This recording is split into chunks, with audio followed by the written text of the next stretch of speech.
Hi, everyone. I am Angel Borrelli, and welcome to Angel Borrelli Pitching and the FIX, Season 10, Episode 3. The topic of today's teaching moment is entitled, A Crime Scene Investigation, what the location of your unusual soreness, pain, or injury is telling you and me about your pitching motion.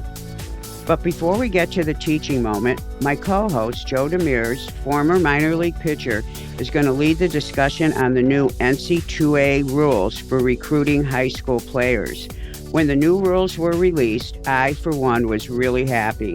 When you hear what Joe has to say, you will know why. I want to mention a few things about Joe before we get started so you can really understand why he is the most perfect expert on this topic.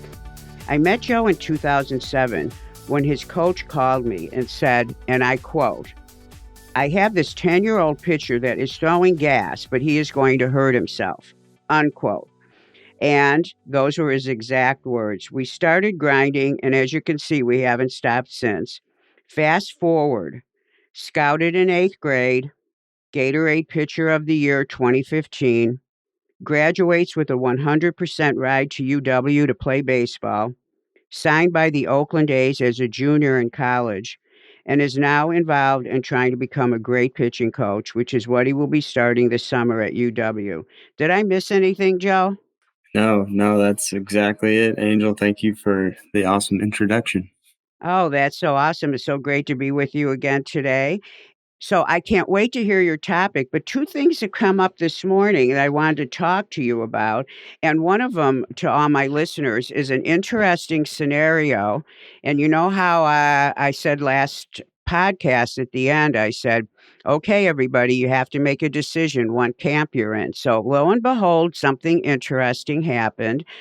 So, Joe, there is a high school in Tennessee that they were in a playoff game. There was a pitcher throwing, I mean, an amazing game. I think it was like, I think it might have been a no-hitter.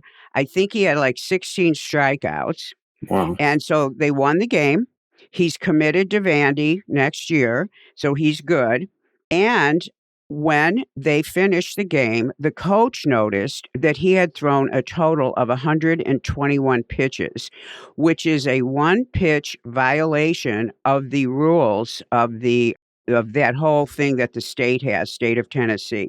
I think it's called the TSS something. But anyway, so the coach notifies the organization and they rescinded the victory because the pitch count rules were violated by one pitch. So I want to ask you, when I tell you that, let's say you're the coach, and there was a discussion on the sports shows. One said, oh, I wouldn't have reported it. Another ex-player said, no, you have to report it. I'm wondering from you, as a pitcher, if you're that guy, what you're thinking. And as a pitching coach, which you will be in the future, if this responsibility is in your hands, what are you thinking? And there's no wrong answer here. I want to hear your thoughts on this. Yeah, well, that's very interesting. The first thing that comes to mind is, as the coach, you have to know the rules, and keeping track of your players' pitch count is another huge factor. So at first, I'm going to put the blame on the coach because he needs to know the rules. And if you go over, I'm sure it says very clearly that will be a loss for your team. But that's very interesting, and that sucks that it was only by one pitch. I'm sure they could have brought in someone else for that last pitch, you know?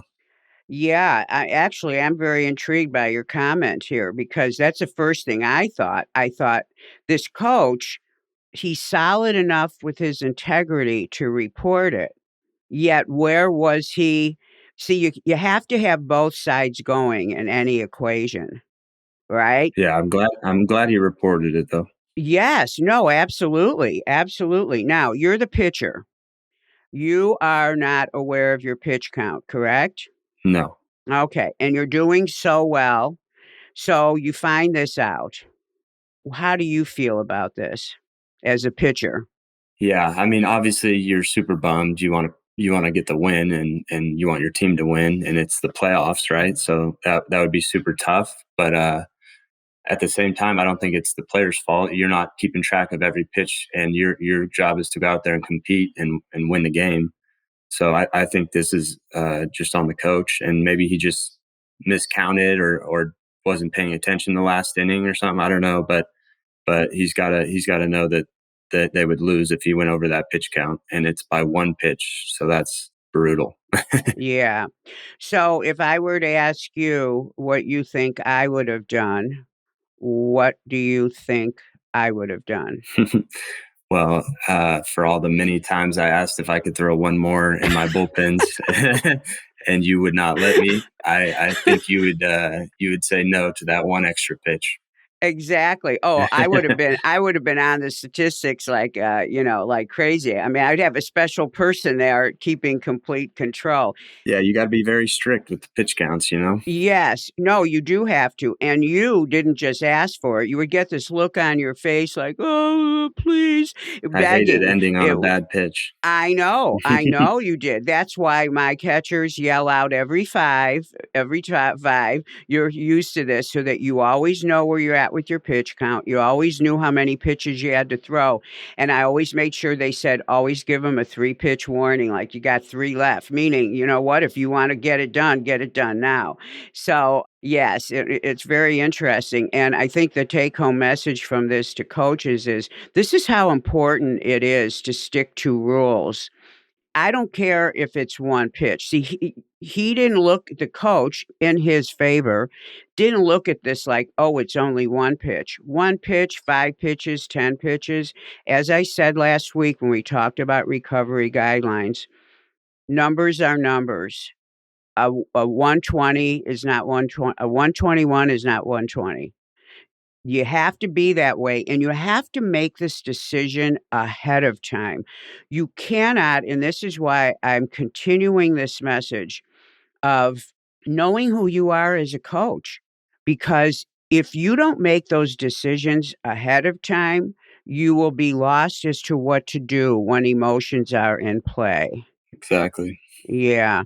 Yeah, so very interesting. That is very And by interesting. yeah, and by the way, Joe, I haven't had a chance to tell you, we got tons of emails. I was so happy with the response of the audience, the requests for the guidelines. People were sending me the Pitch Smart guidelines. We were looking at the differences in them. I was telling Awesome. them why I stick to the original ones. Joe, the biggest change between the Pitch Smart and the ones we use is they let you go to 45 pitches for 1-day recovery instead of 39. But you know what?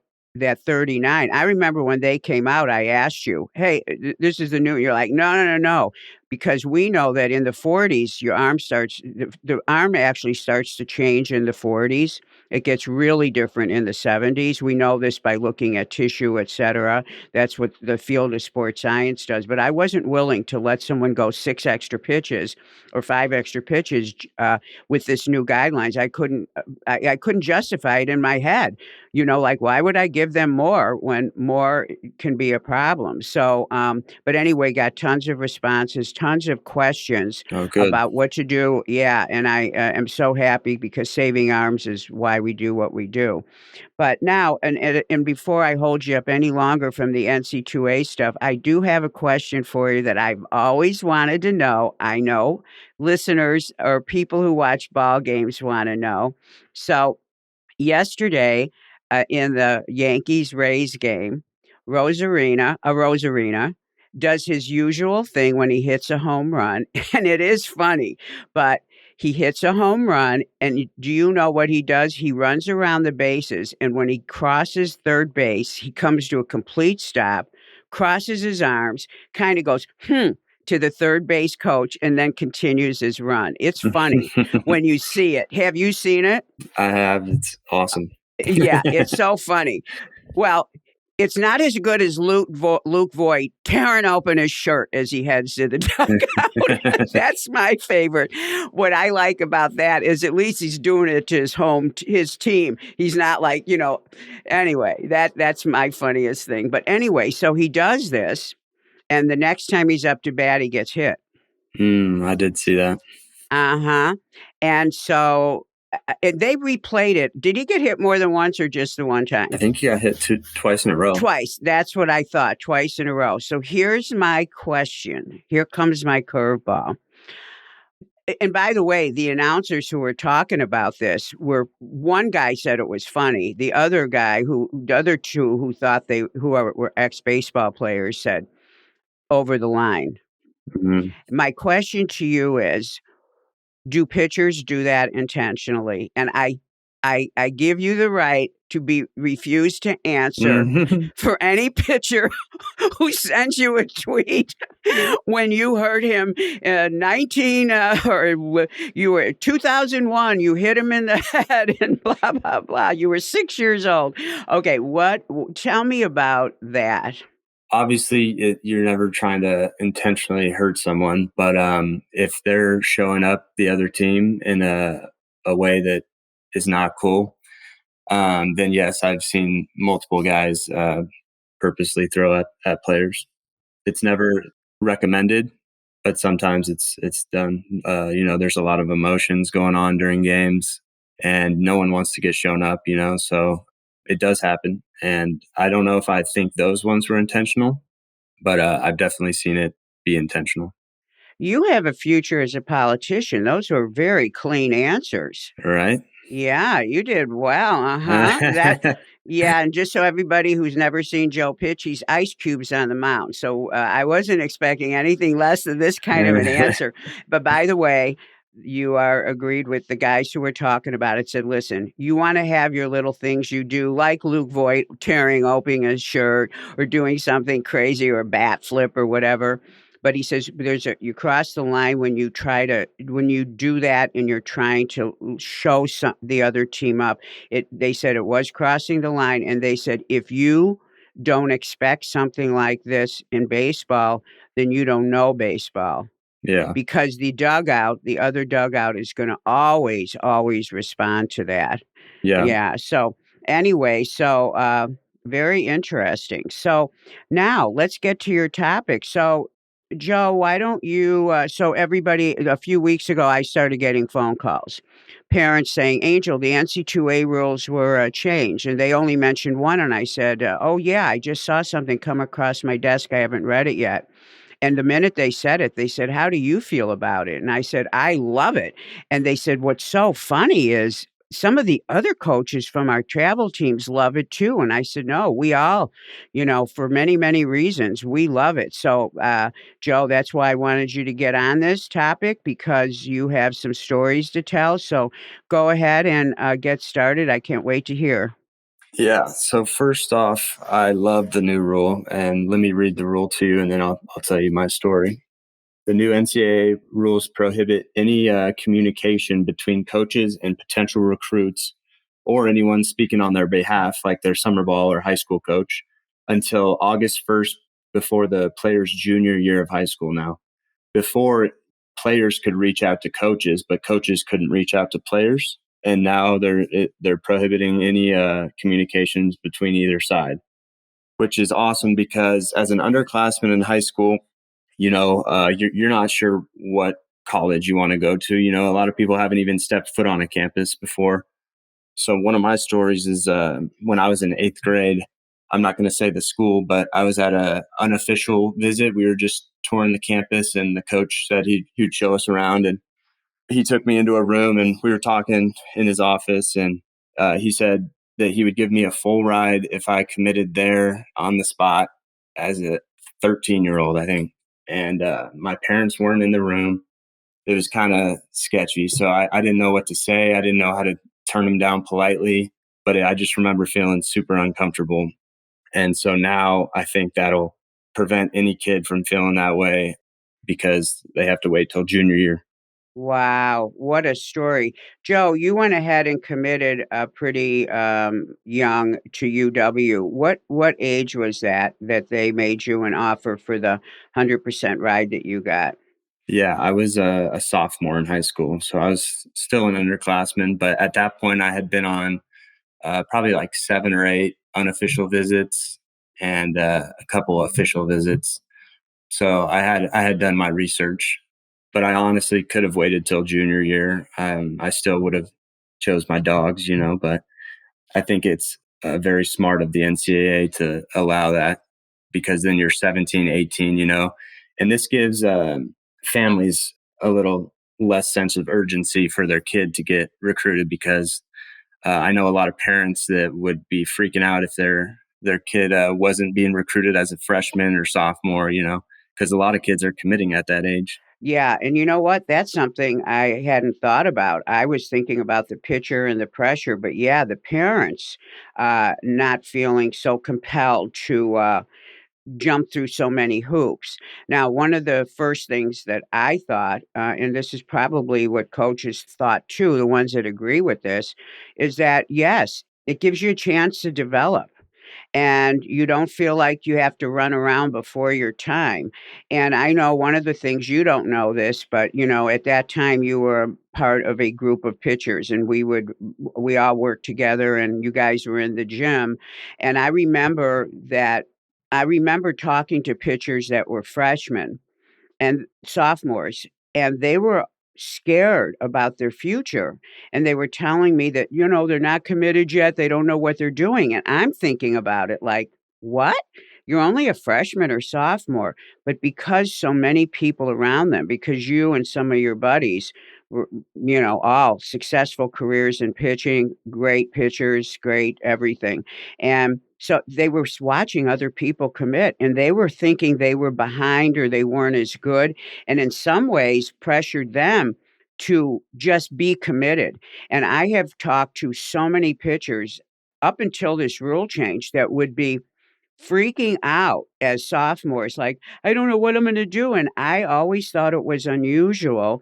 But then that's the atmosphere. And if you, as a player, compare yourself to others, that discrepancy of they're committed, you're not, all of a sudden you're going nuts and produces a nightmare. So junior year for most pitchers prior to this who aren't committed used to be a nightmare for them.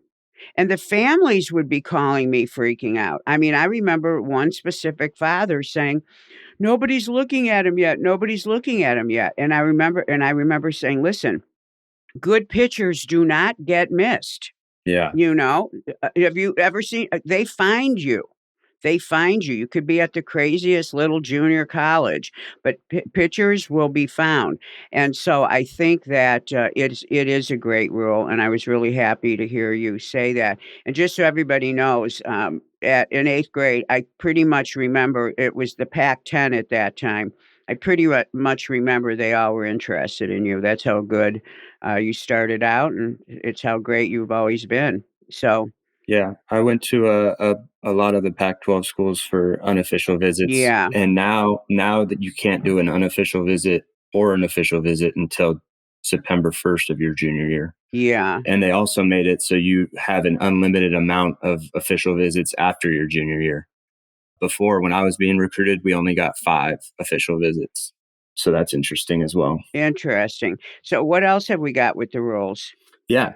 So there's also effective July 1st, there will be new recruiting rules. Prospects will no longer have a limit, like I just said, but they will be limited to one official visit per school. The only time that you could get another official visit at that school is if they have a coaching change and you want to tour again and meet the new coach. And then another one is the NCAA baseball coaches now get 4 paid positions. Before, they only got 3 and a volunteer coach. Now they get 4 paid coaches and a volunteer coach, making a total of 5 per team, which I think is huge because there's 35 kids on a team. So 5 coaches sounds about right to me. What about you? Yeah, no, I love it. And you know what? My mouth just started watering. Wow, coaches, colleges, please, please make that extra coach somebody who can really specialize with the pitchers, or make that coach somebody who, understands, motion and injuries like we're going to talk about today to really help the pitchers because in college is where things go awry. I mean, you've had you're jumping through hoops to get into the college. Yeah, Most guys at especially the better schools, they want to get signed with the major leagues. And so they're pitching their what off, and things can happen. And God, I hope it's a they put long season too, you know? yes, yes, it is. And a lot of pressure. Plus, you face the best of the best, Yeah, right? totally. Yeah. Yeah. So wow. Well, listen, I'm impressed with the NC2A being so thorough. Yeah, these are a lot of rules that just make sense, you know, and I'm glad to see it. One interesting thing I saw is like how our team's going to get around these rules because they're always looking for loopholes, you know, when recruiting. How can I get an advantage Mhm. against my competition, you know? So one of these things said that the college camps are going to be very important for high schoolers now because you can go. Coaches are allowed to talk to players. They're not allowed to, you know, offer anything until junior year. But if they're at a camp, then they can talk to them, get to know them, see if they like them, you know. So that makes college camps that much more important now. Yes, in fact, that was the first thing I told my parents. I said, the parents that called me, I said, find out and this is something you should all do. I hate when camps are in the middle of off season, Yeah, and you don't know it until August, and you're about to shut down. Then you find out your favorite school's in October. I have all my parents now. You find out now. You know right now. 3 schools my kids interested in. When are their camps? And hopefully, and take advantage of the ones that are in July, August when the guy's arm is still turned on. You don't want to camp in November or December when that means his arm has to turn on sooner and he's got to be ready for competition. And yes, so I agree completely. This is the time to get really organized with that. And I also agree it's going to be interesting to see how people try to get around it because connections are always the name of the game, but always let your ball do the talking. And I am always a fan of, I mean, you know this, Joe, because we worked for so long. We would plan your entire season in the off season of this next season. You and I would be going at it. Actually, the second the season ended in an August or a September, we'd be planning the off season through January and then January through the next summer season. And we knew what you were going to do, when you were going to do it. And yeah. Building a calendar is huge to prepare for your up and coming summer or fall. You know. that's exactly right. Yes, so that you're ready. Hmm. And being ready is what it's all about. So this is a perfect segue into my topic, which I am in this podcast today acting as Detective Borrelli, which, as you know, Joe, is one of my favorite things to do. It's your And specialty. yes, it's my specialty. I call it a crime scene investigation for a reason. So when I first started working with the pitching motion, and that was way back, in 95, I started graduate school, studied the pitching motion, thinking I was going to be the best strength coach. I already knew a lot about the body and movement because I was a strength coach. But when I started putting it together, I realized that I had a gift with my eyes to not only see motion, which I kind of already knew, but that because I had such a vast knowledge of not only what every joint in the body does, just as a human being, and what it likes to do, and how it responds when you have a joint do something it doesn't like, how putting that together with all my knowledge that I had gotten about the pitching motion, I had studied every joint, I had studied every action, every muscle involved in every movement, because in graduate school, you have to lay out, you have to go phase one of pitching, and you have to denote every single joint. What's the baby toe doing? So you have to do that in school. So you do that on a qualitative level with muscles, and you do it on a quantitative level with measuring things. I was never drawn to the measurements. I was drawn to the qualitative, but you have to do both. So when you get out of school, you've got all this knowledge. So that knowledge, coupled with the fact that I'd been a strength coach, which you have to be good so you don't hurt people because you have to teach them how to do things right. And doing it right means that you're observing every rule of the bones. So connecting the motion with my anatomical knowledge and my kinesiological knowledge, I all of a sudden saw that when somebody got injured, I knew what that injury was. And then I knew what muscle and joint were involved in the injury. Then I could go to the pitching motion and see exactly what caused that injury. I could see that injury happening. And then my knowledge of movement allowed me to know where to look in the motion, to not just for where the pitcher said, hey, I hurt here, where to look to identify the location and where the body isn't working right. But I could take it even deeper then and back up in the motion and say, hey, this is where it started. And usually the cause of an injury is many body parts away and one or two phases away from the actual reason why that joint or muscle doesn't work correctly and why it's now hurting the pitcher.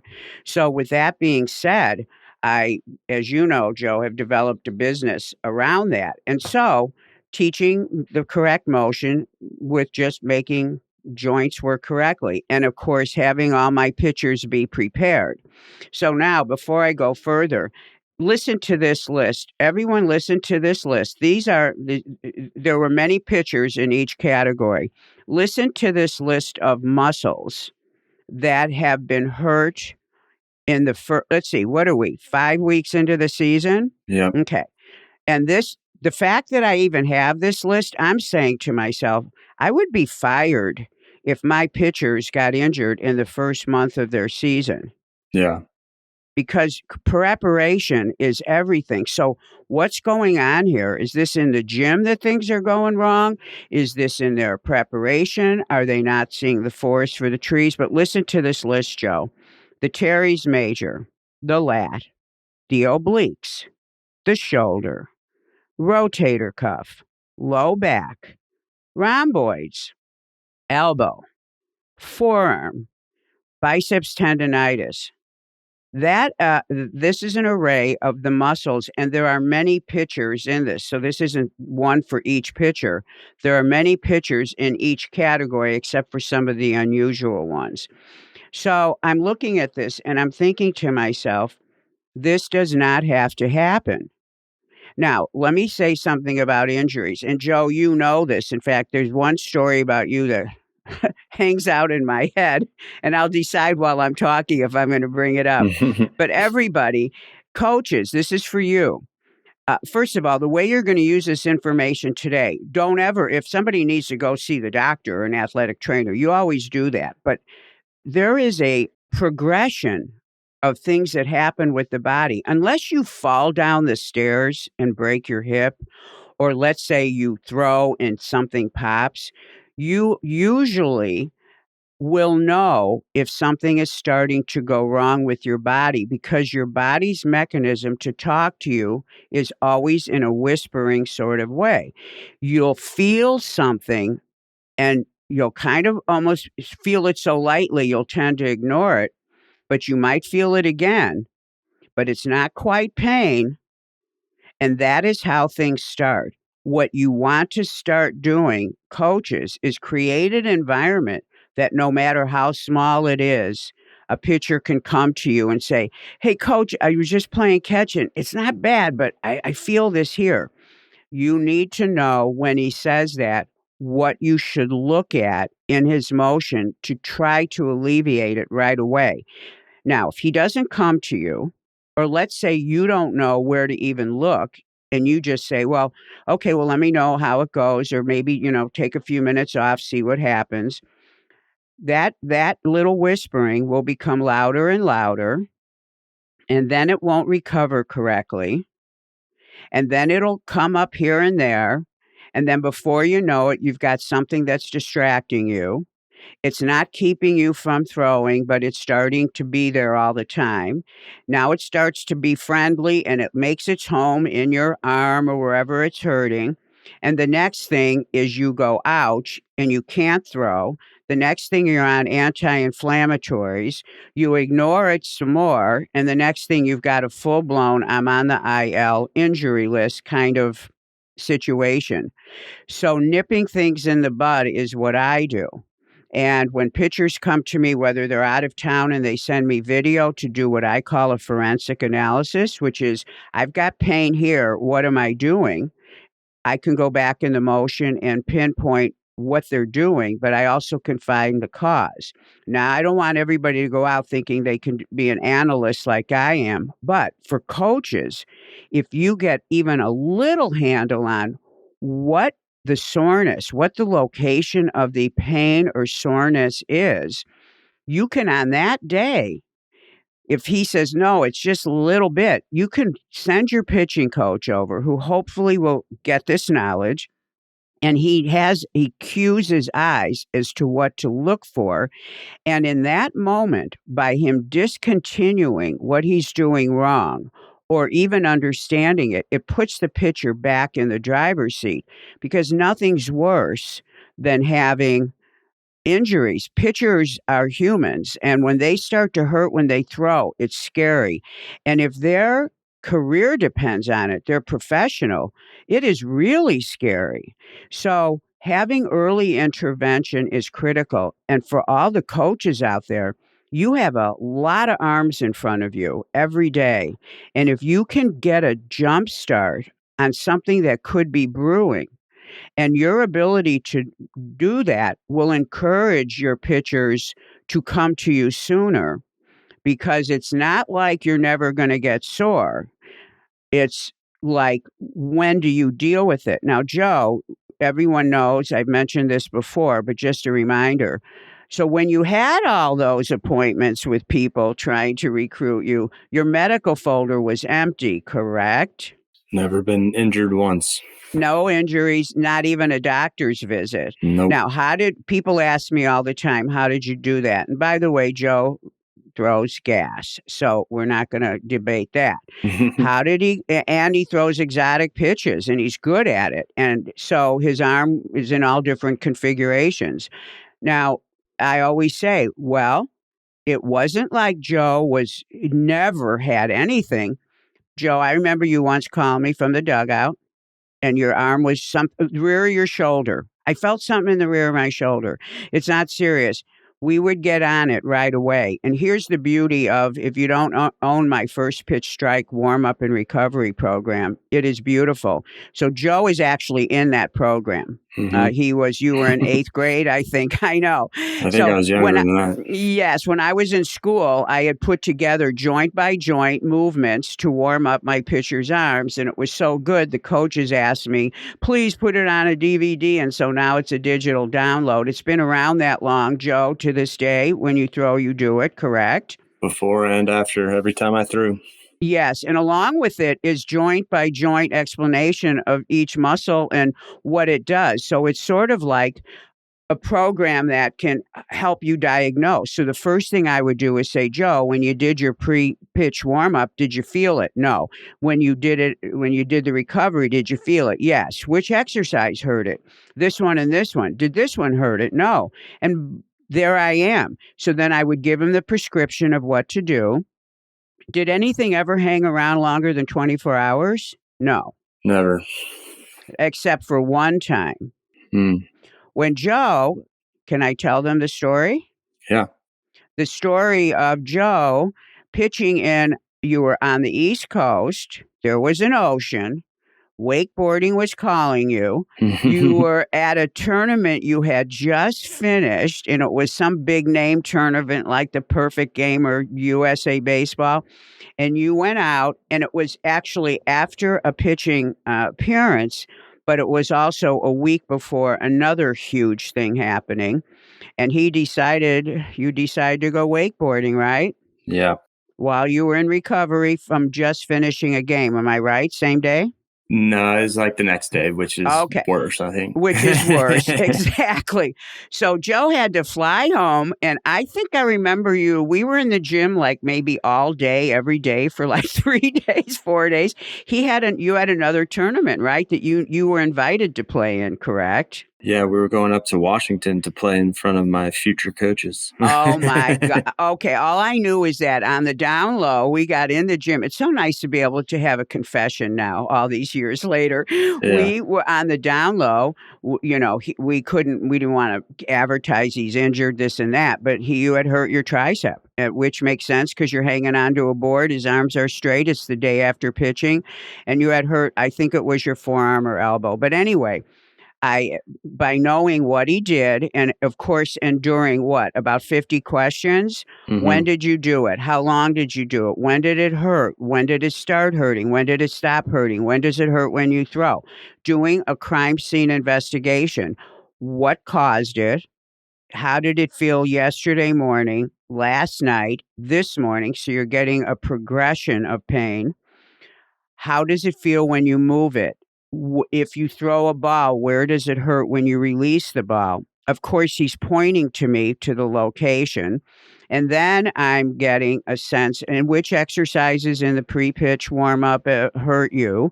And so by this time, he hasn't even appeared yet, but I already have a handle on what he needs to do. We get him started with specific movements from the first pitch strike program. And the next thing you know it, we're at least on a recovery phase, and then we hit the gym to target, the injury in a very specific way, which I'm, of course, qualified to do. So that was one. Do you remember that week? Very vividly. Yes, we were like grinding and Yeah. hiding at the same time. Yeah. But I think the two main things that prevented injury for me was listening to my body and getting on top of it ASAP, and not like saying, oh, it's just sore today. Maybe tomorrow will be better. You got to yes. get on it immediately. Yes, and everybody, you need to listen to this because this is coming from the horse's mouth, and it is so number one. So, coaches, here's what I want to do. I want to help you start to understand things. And I know when I walk on the field at the high school where I do all my bullpens, I always have a coach coming up to me pointing. He's got his arm out, and I go, "Uh-oh," and he's pointing at something. Somebody just said he's kind of hurting here and hurting here. So I know that we have to. I want to give you some guidelines. Now, this doesn't mean it's the end all be all because there's 100 things that could be going on. But for you to start to understand where in the motion you should look to see, because he's going to say, do you know what I'm doing? And you don't want to feel like you don't have any handle on it. So this is a first line of attack. And you might see something, you might not. But the more you look specifically, the more you'll start to see and the more you'll understand. And guess what will happen? Before you even have the pitcher coming up to you, when you're evaluating your pitchers, you're going to be able to say, oh boy, that's a forearm injury waiting to happen, or that's a bicep injury waiting to happen. And now we're really getting on a roll here. So we can actually start to prevent, almost see the future of what where a vulnerability is, which, by the way, that's one of the things I love doing the most. I love working with the uninjured pitcher where he comes to me for performance and I'm able to say, listen, this is good. This is great. This right here, this is something. In fact, yesterday I said, this right here, I'd be worried about your forearm. He says, oh, you know what? About 5 months ago, I did feel, and that's when my location issue started. I did feel something creepy kind of going on in my wrist and forearm. It was kind of like cracking and feeling kind of tight or whatever. And I said, well, it wasn't a coincidence. That's when you probably changed such and such to where you caused such and such. And he's looking on the film going, wow. And just in that moment, there's a pitcher who's now got more information. It validates him making the adjustment. But the thing it teaches him is, wow, don't ignore. Your body is speaking to you. And guess what? My next words to him were, you should thank your little forearm tightness because it's what's made you finally take a look and listen and come to get it fixed.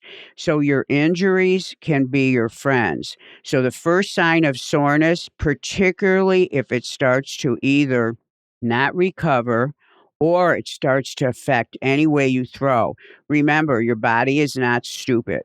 If when you release a ball in your normal way, and let's say something has happened in your normal way hurts you, your body will make little tiny adjustments on the inside where you can't even see it from the outside, but it makes an adjustment. And the next thing, you're using a different set of fibers, maybe a different muscle in a weird way, and now you're getting multiple pain, plus your performance usually goes downhill. So let's get started with understanding and doing a crime scene investigation for when your pictures come to you. And I've got a list of I've selected just a few injuries that are the most common and that have the highest rate of easy predictability based on where the pitcher is hurting.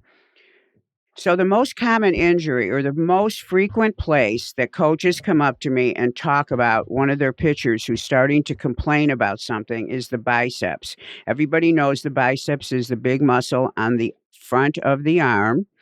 And where they're pointing to is in the middle of the bicep. This is very important. They'll either point to the middle or they'll point to right below the crease, which is where the biceps attaches. The biceps is a very important muscle because, as you know, if you've been listening to my podcast, the biceps acts as a two-joint muscle. One of the heads is, and it acts at the level of the elbow crease, which is what I'm going to talk about. And the other end inserts into the labrum. So it gets involved in other types of mechanical flaws.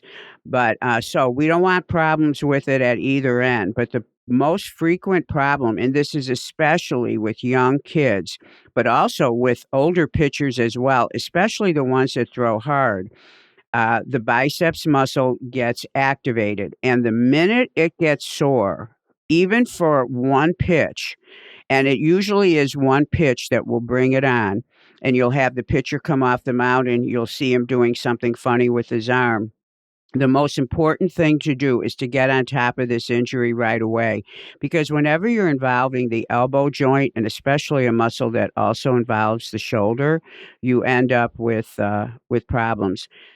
So what I want you to do, coaches, is to, when your pitcher tells you he's having a problem with a bicep, it's starting to get sore, I want you to even remember, you might remember his mechanics, or he may say, let's say he's in the middle of playing catch and he says it's not too bad, or he's in the middle of pitching, he's in, he's throwing a bullpen. You never offer up a pitcher's body as a sacrificial lamb to do a diagnosis or to see what you can do to help this. Because if he's hurting, you don't want him to continue pitching. But if he says, hey, my bicep feels a little funny, if he's somebody you can trust and he says, yeah, you can say, well, throw a pitch. And the only thing you want to look at is his finish arm. In fact, I see this in major league pitchers who end up on the IL the next week. You have to finish your pitch. Anything that's involved in the deceleration phase of the pitching motion has the most amount of forces. So the way you finish your pitch is critical. Now, one way to ensure that you teach a proper deceleration is to tell the pitcher that the pitch doesn't end when he releases the ball. The ball comes out in the middle at the end of the acceleration phase and at the beginning of the deceleration phase. So the pitcher has to throw through the ball, come down in a diagonal fashion, as his arm should end up wrapping. It should be like he's wrapping his pitching around the side of his body so he can touch the number on the back of his shirt. It's that kind of feeling. So what's happening physiologically is very complicated to explain because the bicep is going through a particular type of contraction, not the type where you lift the dumbbell up to do a curl. But it has to release at the end of the motion. So when you see a pitcher whose arm is totally straight, when he is finishing the pitch, like his arm ends in front of it. Let's say he's a righty, and you see his arm is completely straight and it's in front of his body, but his fist might be, let's see, a righty, yeah, in front of his left knee. He hasn't finished the pitch, especially if that arm looks like it's forced to be straight, which is what he would have to do. That makes the bicep really sore. Joe, did I explain that deceleration angle clear enough for everyone? You know what I mean? Yeah. Yeah, exactly. They kind of stop too early. They don't let their arm finish their Yes, they motion. stop it. And here's the key, guys. This is why this one is so important. In fact, you should watch every pitcher and make sure he's always finishing. You can avoid this kind of soreness because if he could stop his arm, he wasn't going that fast. I don't care if he's throwing 95.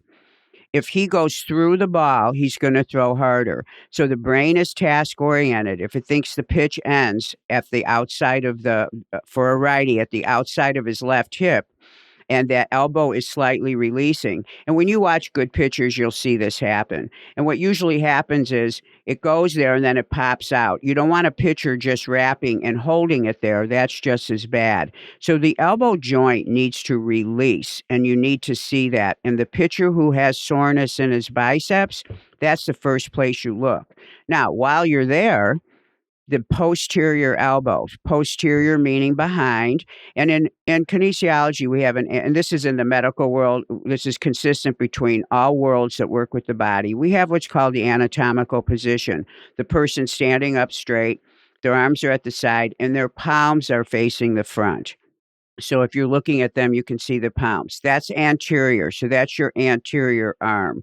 So behind the arm at the bottom, right above the little bone in the elbow, that's called the posterior elbow. You do not see, this is not a normal place of pain for a pitcher, but you do see it in young kids, particularly when their bones are still open. And there's a lot of stuff going on back there. And when you have pain back there, know that you got to get on top of it because it's unusual and it could lead to bone spurs and something strange. But while you're looking at the follow through, this is another place where you might be getting pain from the posterior elbow, and that's part of the triceps. So the first place you look, in case they say, well, my bicep kind of hurts and it hurts a little bit back there, bingo. If it's just behind the elbow, check out the deceleration, but also look to see if he is leading with his elbow when he delivers the ball. So in other words, is he throwing the ball like a football, where the arm comes in? Just watch a football quarterback. In fact, and Joe, I think you were on when we did a visual podcast, I had you on as a guest on YouTube. Mhm. Yeah, leading with the elbow. So if you want to know what it looks like, pull up some photos of Brady. Okay, he leads with the elbow because he's supposed to. Quarterbacks put the football out in front. They don't use their shoulder the same way. They use their elbow. So posterior elbow is either going to be in the deceleration phase or the acceleration phase, caused by the pitcher not using his shoulder correctly and using the back of the elbow. Now, the last place you want to, while you're at it and you're still in front of the pitcher looking at him, the low back, and you've heard me talk about this a million times when I see bad follow throughs on some of our best pitchers. The low back, if it is hurting, first of all, the low back bones do not close on a youth pitcher he's 22 when they close. This is why we have a lot of low back fractures, and I've worked with tons of low back fractures. And in athletics, they don't teach enough correct technique. So in the gym, you'll see squats with the pelvis turning underneath. You'll see people sitting in the leg press like they're sitting in a bucket.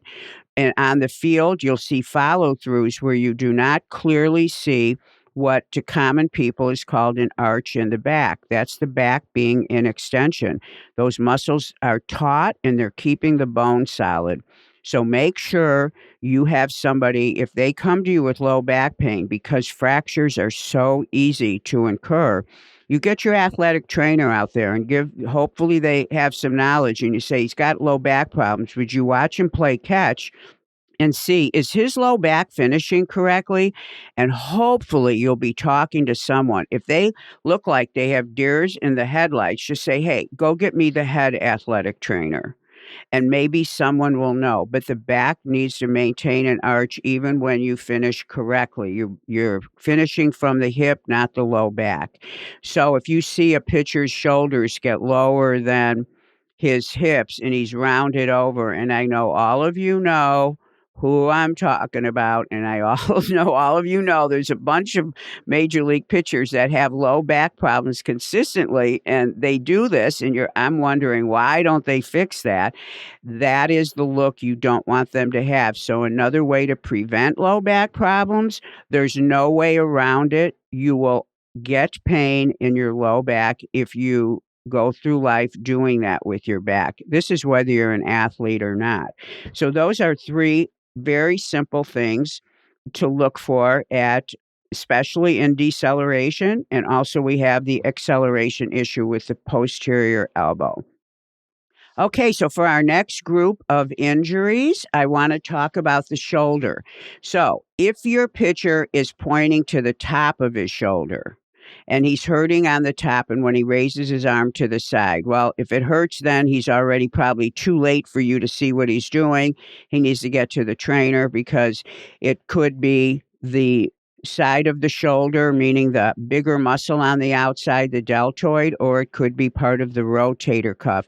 You know, when you have rotator cuff injuries, and like they said even on the IL when they were listing the injury for this one pitcher, they said rotator cuff.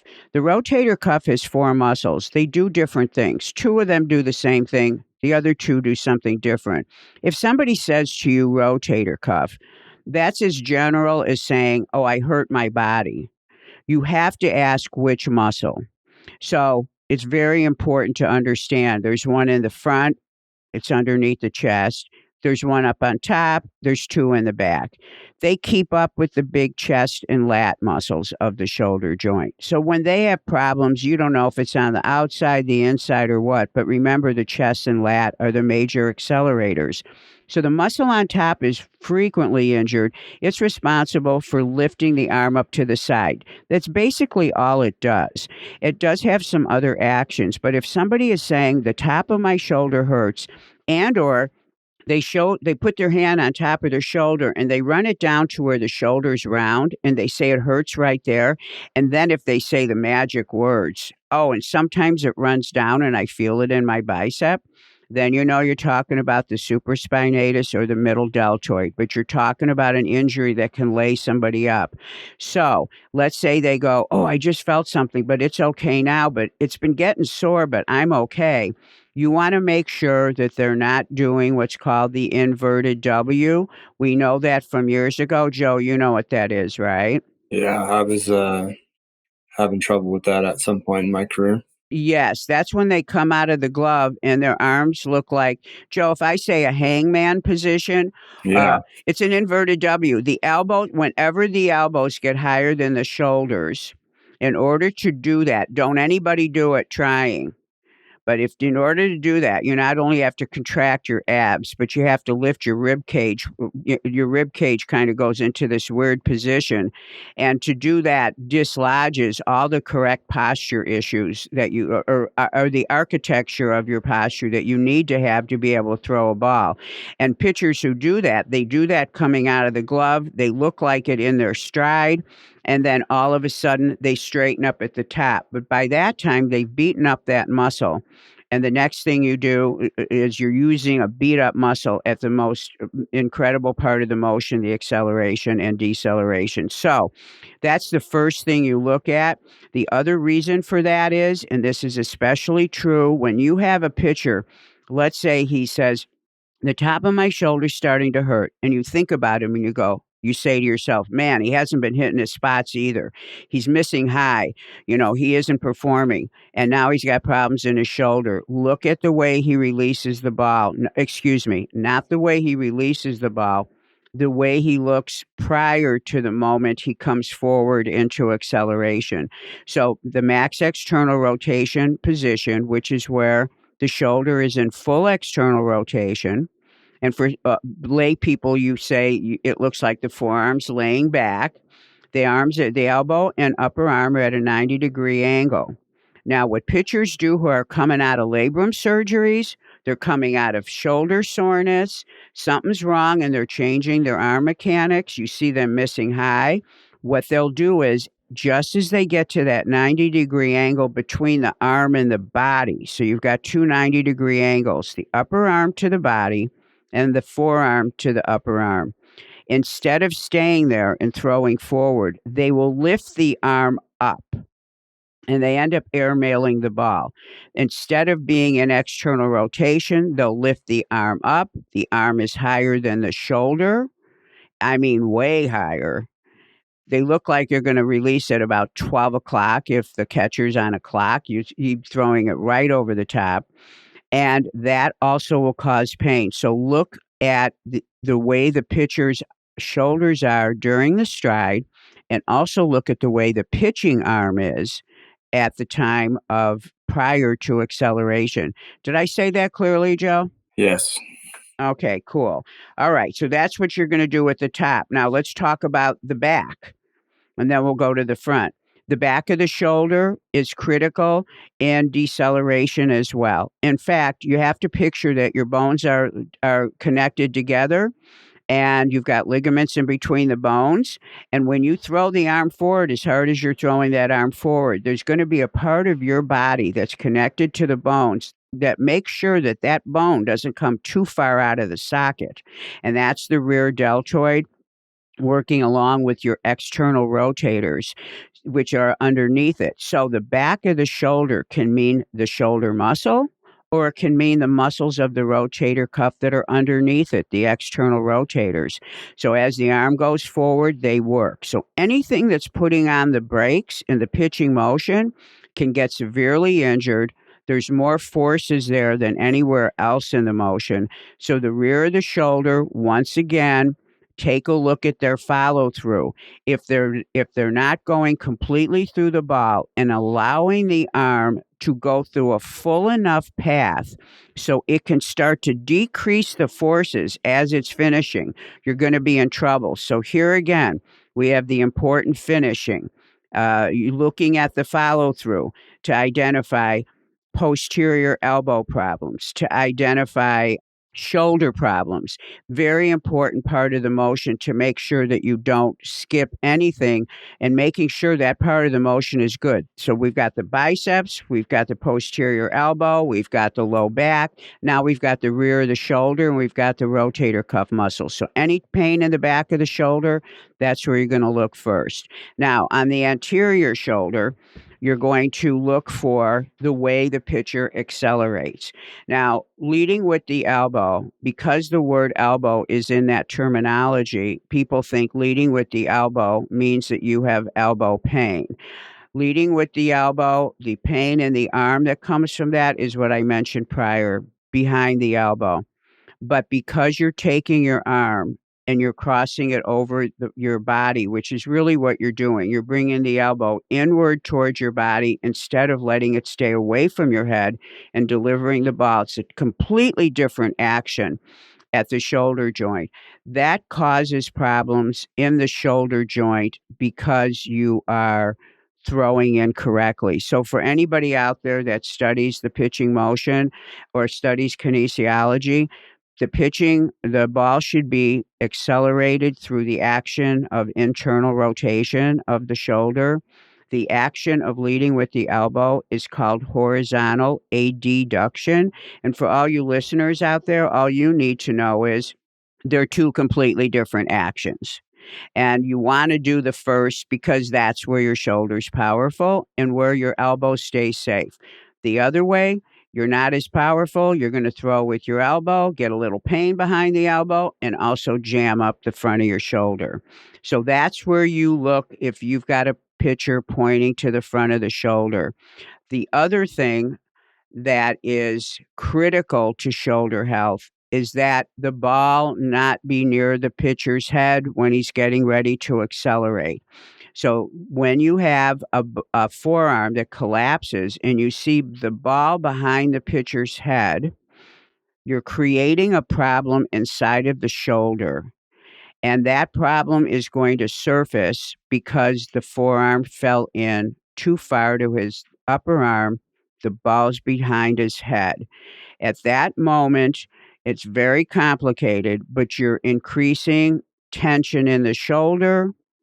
And once you increase that tension, you're going to be trying to throw with that tight shoulder. You will have to do something crazy to kind of get out of that. Your delivery's not sound, your location may be off, but you're going to end up with either some problems around the elbow or problems in the shoulder.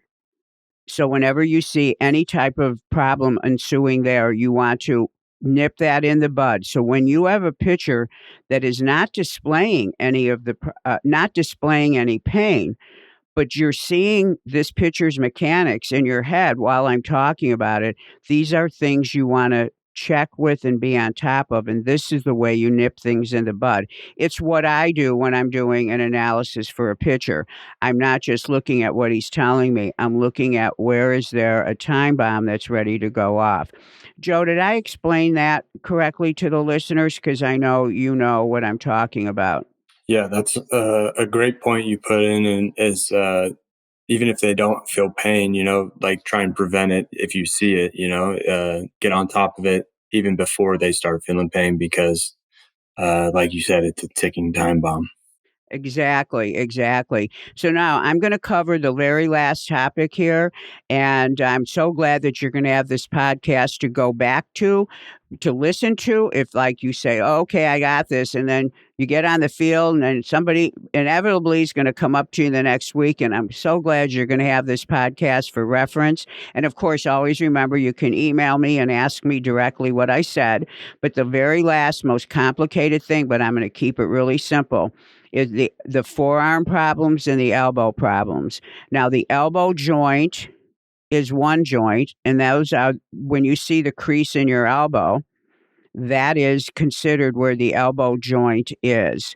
The forearm is a different body part, and right underneath the crease on the thumb side with your palm facing up, there's another joint there. It's called the radio-ulnar joint. It's the joint that controls the rotation of the two bones in the forearm. But a lot of the muscles that cross the forearm insert on the inside elbow. So as much as they are distinct different injuries, and people always call forearm problems elbow problems, they still need to be understood together as just in the way you conceive of the way that the arm might be hurting. The fingertip muscles all insert on the inside of the elbow, and especially for little kids, you'll have kids that come back and say, the doctor says I have medial epicondylitis. That bone that sticks out right next to the crease on the baby finger side, there's a bone sticking out. All the finger muscles insert there.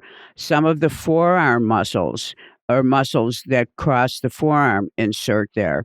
And when you look down at the forearm and you see that mass that's on the baby finger side, that is where people get what's called pronator mass flexion injuries. So the forearm is complicated, and I've talked much about this on my programs, but here's how I want to make it simple. First of all, any pain from the fingertips to that crease area, consider them one big family, because even if one part is the cause, the other part's going to start to hurt too. So you don't want to have problems there. Now I'm going to give you very specific things, and I'm going to take you from the beginning of the motion to the end so that you get this real easily. Anybody that coming to you with any problem anywhere there, first go up next to him and look at his hand inside the glove. Tell him to get a four-seam grip, put the ball in the glove, go look at it. And if he's got a funky kind of grip going on in there, or his ball looks like it's in a funny position, don't say anything. Just say, okay. Have him come out of the glove. And when you're looking at film, and you're looking especially at little kids, when that ball comes out of the glove and it's down next to, I'll talk about this as a righty. If that ball comes down out of the glove, and by the time it's down next to your right knee and it's about to go up, if you see the hand turned in an unusual way, see, I stand in front of the pitcher, and if I see too much white between the thumb and the index finger, I know he rotated his forearm out of the glove. There's the beginning of forearm stress. Plus, it's incorrect. Joe, did I say that clearly? Very clearly. Okay, cool. Because this is where you guys go, oh, the fingers have to be on top of the ball, which never made sense to me. But when you look down, you should see your knuckles, right? Not the white ball between your thumb and your index finger. So, especially on little kids, that's the first place you look. That's the first place you look. Secondly, when they come up to the top of the arm position, which ends the stride foot contact. So now you're in what baseball calls early cocking. You want to be sure that you're not twisting your hand so much that you're causing a very weird kind of position for the forearm, because the forearm has two bones in it. One bone rolls over the other. If you turn your hand in funny ways, that forearm could be getting stressed. Also, whenever it is stressed, it's always putting some kind of something on the actual elbow joint itself. So you've got the forearm joint being stressed. You've got the elbow joint being stressed. So that's the next thing you're going to look at. Now, the most important thing is to look at the grip on the ball. Anytime you have forearm problems and you are somebody, the first thing when someone tells me they have forearm problems, I say, what types of pitches do you throw? I happen to love the split finger pitch. If I were a pitcher, that'd be my pitch. I love split fingers. I love cutters. Those are my pitches I'm just enamored with. But when you throw a pitch like a split finger, any type of pitch, when your fingers are pulled apart, in fact, I saw somebody on television, they were calling it a fork ball, where it's, I don't know how he even handled it. His fingers were spread apart in the most strange way. Whenever you have your fingers way spread apart, it affects the range of motion of the wrist. And all the finger muscles go through the wrist, and the wrist is what's turning the hand via the forearm muscles. So you turn your hand when you throw a curveball, turn it the other way when you're releasing a slider. I mean, there's all kinds of things going on. When your fingers are far apart, or when you have an exotic pitch that lifts one finger off, or you've got the tip dug in like a knuckle curve, you're compromising the range of motion of the wrist. And if for any reason your wrist doesn't like it, your fingers aren't strong enough, your forearm's not strong enough, you're going to have problems with pain. So on any of your especially younger pitchers who have this fantasy about throwing exotic pitches, and they don't even know how to throw a normal changeup yet, and they're throwing exotic pitches, all you have to do is look at it, know it, tell them to throw a bullpen without doing those pitches. And if their arm feels better, then you're going to know that you need to either work with that pitch or that body part needs to get stronger. But those are very, very exotic pitches that you have to be really careful about. Joe, do you get what I'm saying? You have anything to weigh in on that? Yeah, I mean, I did it as a kid. We would always try and throw like cool pitches, and nowadays there's so many new pitches. So I bet it's actually very common in the younger kids these days to want to throw like a splitter or something. Yeah, when I ask a young kid how many pitches he has, I had one kid come to me. He had 4 different changeups. And so I looked at my catcher, and my catcher looked at me, and our eyes just went. And I said, I'll tell you what, you throw those 4 changeups for strikes. Then we're going to ask the catcher which one of those changeups is the best. He couldn't throw any of them for strikes. So then we had him pick one, and the catcher told me which style looked the best, and then we had him work with that, and boom. And so, yeah, so your catcher is very valuable in moments like that. But yeah, it's really crazy. So the forearm and the elbow is always for a reason. And this is what I want to say. This is my finishing message here. There is no reason for a pitcher to have an injury more than one time. Somebody dropped the ball. whether the pitcher did or the people who are handling him. And we know pitchers pitch. They're not always, and this is true for any athlete. Us coaches, we're supposed to be doing things that the pitcher doesn't have to worry about so he can be about pitching. I always said I want to take care of the pitcher so well and make his body so strong that he's available for the skill that he has to do on the mound, because you don't want to be thinking about your pain, and pain will distract you and it changes your performance. So I think it's really important for all coaches to have some idea of what's happening with their pitchers, kind of be able to foresee some possibilities, but mainly when they come to you and it just starts, if you can take a look at these places in their motion, you have great eyes. I'm not saying you are going to be able to do anything, but for you to get some sense, and especially when usually it correlates to something you're seeing in the motion. None of this takes the place of getting diagnosed, but where you use this is when they have early signs. And the other place you use this in, and this is really an important message, when they return from the IL, make sure you understand where their injury was. Go back to this little library of crime scene investigation details and evidence. Look at them starting their throwing program. And if you see any of these flaws related to the location of their pain, know that their pain will resurface. They won't make it through the throwing program. They may even be kind of wanting not to be honest, but it's not going to go well. You have to return to the scene of the crime if you're dealing with somebody who's already been on the IL. So this information is great for prevention, but it's also great for second injuries, which in my outpitch today, I want to say there's two pitchers in the major league that are great pitchers. Both of them are on huge contracts with new teams this year. They're both on the IL right now. Both have histories, long histories of injury. They're both excellent in spite of that. They are both on the IL now with recurring issues. I went online to look up one's mechanics. They couldn't figure out why he was hurting in the same place. In 1 second, I saw it. On the news, when I heard about the other pitcher, they happened to show the pitch where when he incurred the injury, they walked him off the mound. He threw one pitch and something didn't feel right.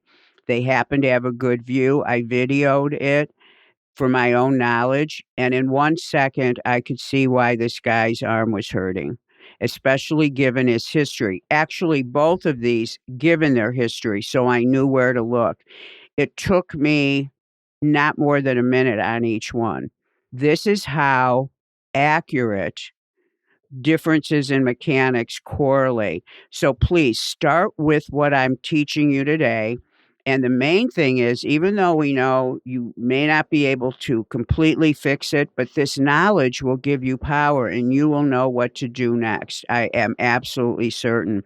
But the main thing is to know there is a reason. There is a reason for injuries. Please try to understand what that reason is. Try to go to the cause. And then once you get to that place, it will empower you like you can't believe. And for any of your pitchers that are listening, especially, I heard this morning there's a new pitcher. He's a rookie, came from an unknown junior college. He made his debut. He's had 4 elbow surgeries, and he's in his early 20s. That's insane. That's insane. Somebody didn't look at something. Somebody dropped the ball. So let's pick up the ball. I mean, that's insane, right, Joe? Yeah. And you know what? I can't believe he's still pitching, that he was willing. You know, you and I both know a pitcher. In fact, Ian, he was on my show and he said he just couldn't handle another surgery. Mm-hmm. You get sick of surgeries. He wished that he had gone back and handled it when he was away at school the very first time, and he regretted it and to this day regrets it. I don't wanna see pitchers with that kind of regret. So everybody out there, pitchers, find out the cause. Don't be okay with just rehab, and particularly if you feel like somebody isn't I'm not identifying how this happened, be insistent on knowing why something is happening. So the way I can help, I've got here's this podcast, use it as your library for reference. If any of you coaches have video and you want to retain me to take a look at video to do a forensic analysis, to tell you why maybe your best pitcher's always in pain, tell you what adjustments need to be made, please email me at angel@gymscience.com or go to Angel Borrelli Pitching, my website. There's a way to email me from there. And then also, the first pitch strike program that Joe is on is a joint by joint warm up program. That's why it's different than any other on the market. It's not only great for being able to say, hey, okay, you have pain, go do this. Hopefully, they've been doing it. Do this and tell me which exercises hurt. You then can go to the book that came with it, or it's even on a chapter in the program where I say this exercise here is for this action in pitching. It also is for these muscles in pitching. And you can go and connect. If he says, oh, this one is the one that hurts, you can actually connect between the joint and the actual muscle. So that product is on my website, but anything you need for me to help, please email me. Let's save some arms today. I'll be talking at you in 3 weeks. You'll be back too, Joe, right? Oh, yeah. A lot of good info this week, Angel. Okay, cool. Any last thoughts that you have that? Yeah, one thing, just coaches, make sure your kids are warming up properly with that first pitch strike warm-up. Yeah, it's a great program. Great. It'll help save a lot of arms. Yeah, absolutely. Thank you for that. So, okay, we'll be talking to you in 3 weeks with more great information. Go out and save some arms today.